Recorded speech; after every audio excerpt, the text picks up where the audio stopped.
북한과 오랫동안 형제국가로 지내온 큐바가 한국과 전적으로 수교를 맺었습니다.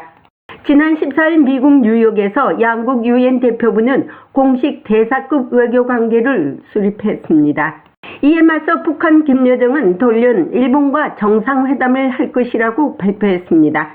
하지만 북일 정상회담이 성사되기 위해서는 북한이 원하는 제한적 요구 조건을 일본이 받아들여야 합니다. 즉 핵미사일 문제와 같은 정당 방위권과 납치 문제를 거론하지 말아야 한다는 단서를 달았기 때문입니다.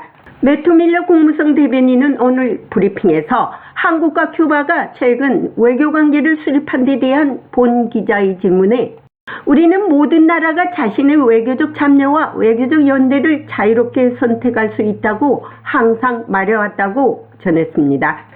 또한 김여정이 북일 대화를 제안했고 만약 핵미사일 이슈와 납치 문제를 거론하지 않는다면 대화가 성사된다고 하는 데 대해 만약 일본이 이를 용인하고 북한과 대화한다면 그것이 미국과 한국 그리고 일본 동맹에 어떤 영향을 미칠 것이라고 생각하느냐는 질문에는 나는 그것이 꽤 큰 만약이라고 생각한다면서 나는 더 이상 판단하기 전에 일본 정부가 이 질문에 어떻게 반응하는지 지켜볼 것이라고 생각한다고 대변인은 말했습니다. 그러면서 한반도의 완전한 비핵화를 달성한 것이 계속해서 우리의 정책이 될 것이라고 거듭 강조했습니다. 감사합니다, 매튜. 한국과 큐바 그리고 북한에 관한 질문입니다. 한국과 큐바가 지난주 수교를 맺었습니다. 큐바는 오랫동안 북한과 형제 국가였습니다. 이에 대한 미국의 견해는 무엇입니까? 저는 한국과 큐바의 관계에 대해 어떤 코멘트도 않지만 분명히 우리는 국가가 스스로를 자유롭게 선택할 수 있다고 항상 말해왔고 즉 외교적 참여와 외교적 제휴를 자유롭게 결정할 수 있습니다. 북한 김여정이 일본이 북한의 핵미사일 실험과 납치 문제에 간섭하지 않는다면 북한은 일본과 대화할 용의가 있다고 밝혔습니다.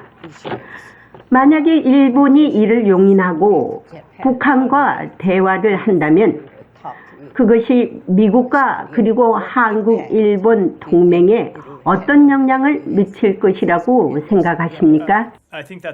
나는 그것이 꽤 큰 만약이라고 생각합니다. 나는 더 이상 판단하기 전에 일본 정부가 이 질문에 어떻게 반응하는지 지켜볼 것입니다.